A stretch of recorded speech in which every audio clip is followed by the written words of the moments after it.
Hello दोस्तों, जय हिंद। स्वागत है आपका जंगल कहानियाँ ऑफिशियल यूट्यूब चैनल पर।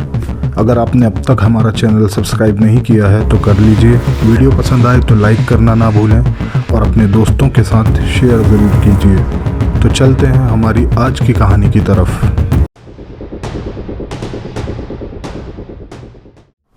दोस्तों, जिम कॉर्बेट साहब की बुक सीरीज़ तो चल ही रही है, मगर आज एक बोनस सीरीज़ हो जाए। एक स्पेशल कहानी आज हम लोग शुरू करेंगे। ये कहानी किताबों में कहीं नहीं छपी है, ना ही किसी जगह पर इसका रेफरेंस मिलेगा, क्योंकि इसका रेफरेंस फ़िलहाल सिर्फ मैं ही हूँ। और ये कहानी YouTube पर पहली बार आने वाली कहानी होगी। यह एक सच्ची घटना है, या यूँ कहूँ कि एक सच्ची कहानी है, और इसमें उतना ही सच है जितना कि इस दुनिया में आपका और मेरा होना सच है। इस कहानी के दो सच्चे गवाहों से मैं मिला हूँ। मेरा बचपन भी उन्हीं लोगों के बीच में गुजरा है। ये कहानी है 80 के दशक की, यानी कि अर्ली 80s की। और उस वक्त के अखबारों में कहीं ना कहीं ये खबर आर्टिकल के रूप में शायद अभी भी मौजूद हो, ये मेरा अनुमान है। तो चलते हैं मध्य प्रदेश के सिवनी शहर में, जो कि मेरा ही शहर है। और सिवनी से दक्षिण पूर्व यानी साउथ ईस्टर्न डायरेक्शन में चलने पर एक गांव आता है, जो कि बहुत पुराना गांव है, और इस गांव का नाम है दोंदीवाड़ा। अब सिवनी शहर के आसपास का एरिया आज भी जंगलों के लिए फेमस है, जबकि आज जंगल पहले की अपेक्षा में बहुत ही कम है, लेकिन फिर भी बहुत हैं। तो सोचिए उस ज़माने में कितने ज़्यादा रहे होंगे। तो 80s की शुरुआत में यहाँ एक टेम्परेरी गवर्नमेंट स्कूल था, बस्ती से थोड़ा सा दूर था, मगर सड़क पर आवाजाही चलती रहती थी। लोग अपने काम काज के लिए आते जाते रहते थे, कोई बैलगाड़ी से, कोई पैदल, तो कोई साइकिल से। चारों तरफ घना जंगल था। अब उतना नहीं है, कम है, मगर तब बहुत था, बहुत ही ज़्यादा घना। अब अर्ली 80s में होता क्या है कि अचानक स्कूल जाने वाले बच्चों में से एक बच्ची लापता हो जाती है। स्कूल छूटने के बाद जब बच्चे अपने अपने घरों में गए तो ये लड़की नहीं पहुंची। इसके घर वाले इसे ढूंढने निकले, ये कहीं भी नहीं मिली। लोगों से पता पूछा, कहीं नहीं मिली। सब ने ढूंढना शुरू किया। धीरे धीरे गांव में बात पहुंच गई और ये आग की तरह फैल गई कि एक बच्ची गायब हो गई है। पूरा गांव ढूंढने निकला, लेकिन वो कहीं नहीं मिली। दूसरे दिन एक लकड़हारा जंगल से लकड़ी काटकर एक दूसरा रास्ता लेकर लौट कर आ रहा था गांव की तरफ। रास्ते पर उसे कुछ सड़ने की बदबू आई, क्योंकि ये गर्मी के दिन थे।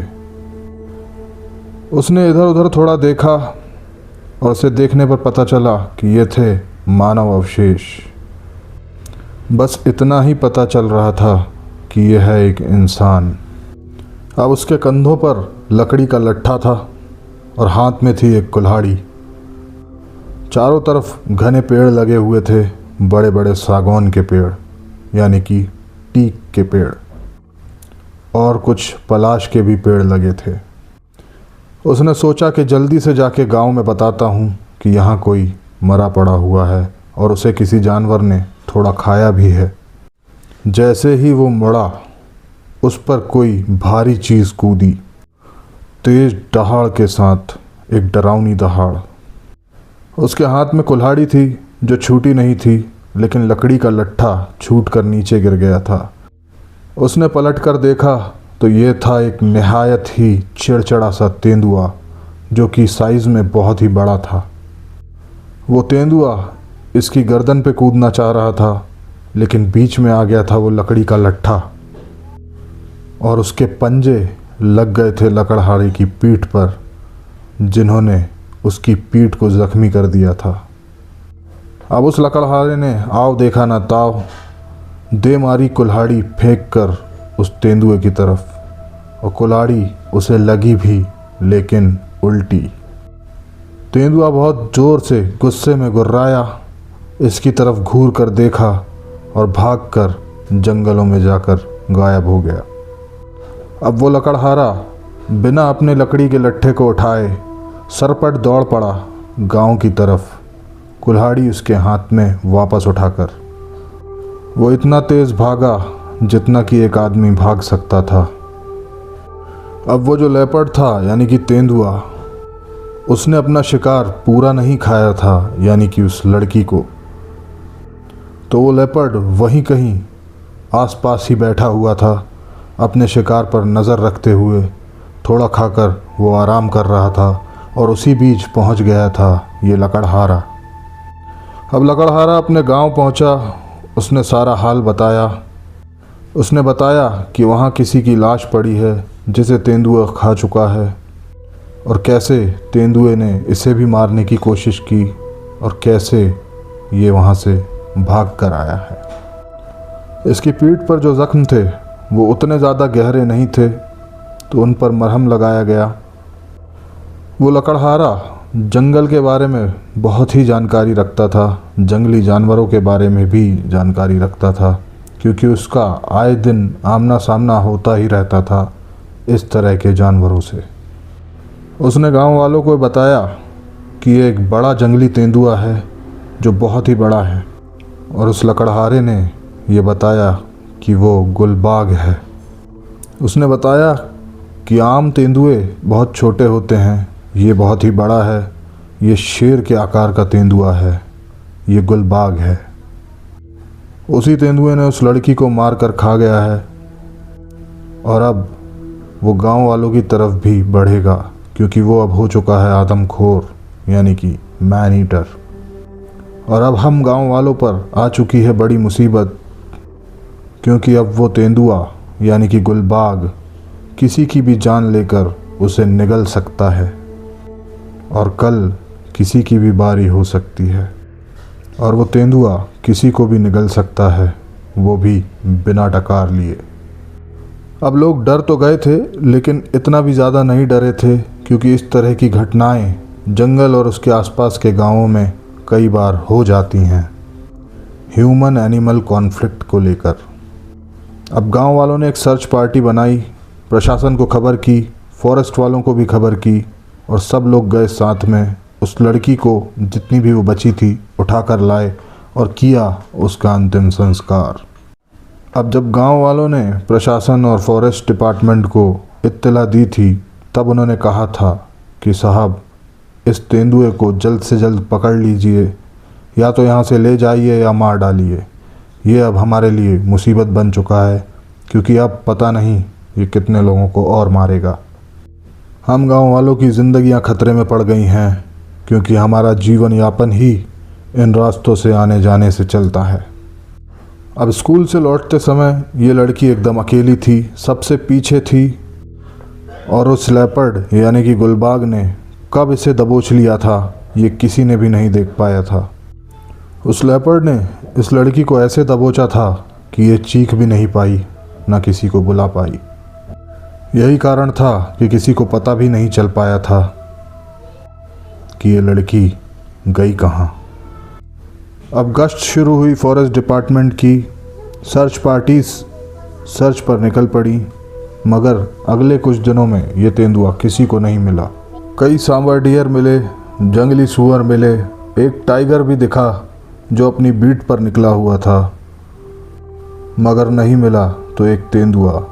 लोगों ने शक किया कि ये टाइगर ही कहीं मैन ईटर तो नहीं, लेकिन उस लकड़हारे के कंफर्म करने पर फिर से ये बात पता की गई कि नहीं, वो टाइगर नहीं, वो एक लेपर्ड ही था।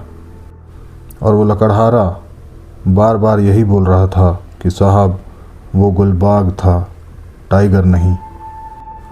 अब उसके अगले दिन बाज़ार था, गांव का बाज़ार यानी कि वीकली मार्केट, जो उसी सड़क पर लगता था।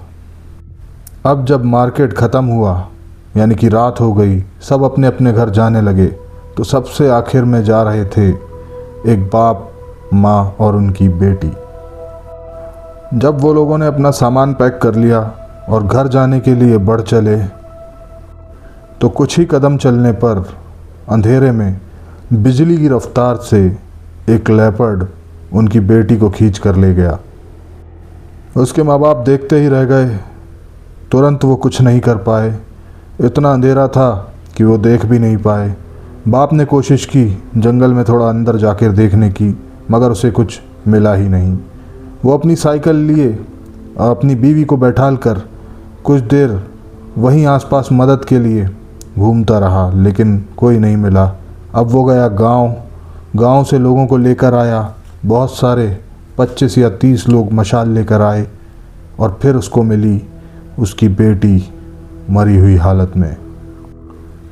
और दिखा वो लेपर्ड जंगल में भागता हुआ, जो कि इतने सारे लोगों को और आग को देखकर डर कर अंदर भाग गया था। और ऐसे भागा था जैसे कि गधे के सिर से सींग। लोगों ने उस लड़की को मरी समझ लिया था, लेकिन उसके पास जाने पर पता चला कि उसकी धड़कनें अभी भी शुरू थी, चल रही थी।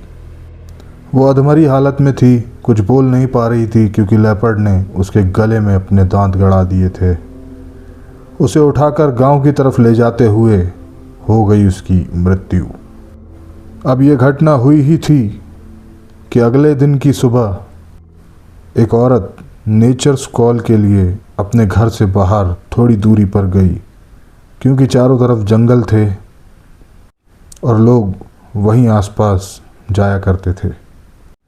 वो थोड़ा खुली जगह पर जाकर बैठी। चारों तरफ जंगल था और अचानक ही उसे लेपर्ड घसीट कर अंदर घने जंगलों में ले गया। शाम को मिला तो सिर्फ उसका सिर, उसके कुछ अवशेष और उसके कपड़े। लेपर्ड ने उसे काफ़ी कुछ खा लिया था क्योंकि वो बहुत ही ज़्यादा भूखा था। इससे पहले भी उससे 2 शिकार छुड़ाए जा चुके थे। इस बार उसने ज़्यादा कुछ छोड़ा नहीं था। अब गांव में फैली ऐसी दहशत कि ज़िंदगी मानो रुक सी गई। अब सारे काम ठप से पड़ गए। लोगों ने अपने घरों से निकलना बंद कर दिया और अगर बहुत ही ज़्यादा आपातकालीन स्थिति में किसी को कहीं जाना हो तो 20 से 25 लोगों की भीड़ ही जाती थी, वो भी हाथों में डंडे और लाठियां लेकर। लोग बहुत ही ज़्यादा गुस्से में थे, डरे हुए भी थे। अब 1 हफ्ते तक लेपर्ड का कोई अता पता नहीं था। अब 1 हफ्ते बाद एक महिला, जो कि एक चरवाहे की बेटी थी, वो अपने आंगन में कुछ झाड़ियों की आड़ में बने हुए बाथरूम नुमा एक ढांचे के पीछे नहा रही थी। अचानक एक लेपर्ड पेड़ पर से नीचे कूदा, उसे कंधों से पकड़ा और घसीटकर जंगल के अंदर ले गया। और इस दौरान वो ज़ोर ज़ोर से चिल्ला रही थी कि कोई मुझे बचा लो। वो चीखती रही पर पता ही नहीं चला कि उस लेपर्ड ने उसे कहाँ लेकर गया है, और इस बार उसने इसे भी पूरा निगल लिया था। अब लेपर्ड इतना ज़्यादा चालाक हो चुका था कि किसी के हाथ आना तो दूर, वो किसी को दिख भी नहीं रहा था, और जिसे वो दिख रहा था उसे वो ज़िंदगी में आखिरी बार ही दिख रहा था, क्योंकि इसके बाद वो उसे बना लेता था अपना निवाला। अब फॉरेस्ट वालों की पार्टियां भी इसे लगातार ढूंढ रही थी, मगर ये मिलता ही नहीं था। अब इस लेपर्ड ने गांवों में घुसकर घरों से लोगों को निकालकर अपना शिकार बनाना शुरू कर दिया था। इसका कॉन्फिडेंस बहुत ही ज़्यादा बढ़ चुका था और ऐसे ही गिनते गिनते मौतों का सिलसिला जारी रहा और संख्या पहुंच गई 10 लोगों को अब तक ये मार चुका था, जिसमें से 8 को ये खा चुका था। 1 को कुछ भी नहीं खाया था और 1 को थोड़ा खाया था। और एक बात गौर करने वाली ये थी कि ये लेपर्ड सिर्फ और सिर्फ लड़कियों और महिलाओं को ही अपना शिकार बना रहा था।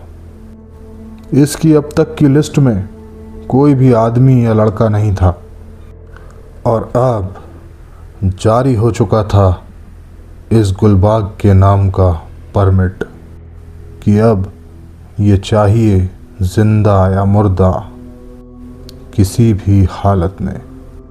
अब आगे क्या हुआ ये बहुत ही ज़्यादा रोमांचक है, तो मिलते हैं अगले पार्ट में। तब तक के लिए अपना ध्यान रखिए। जय हिंद।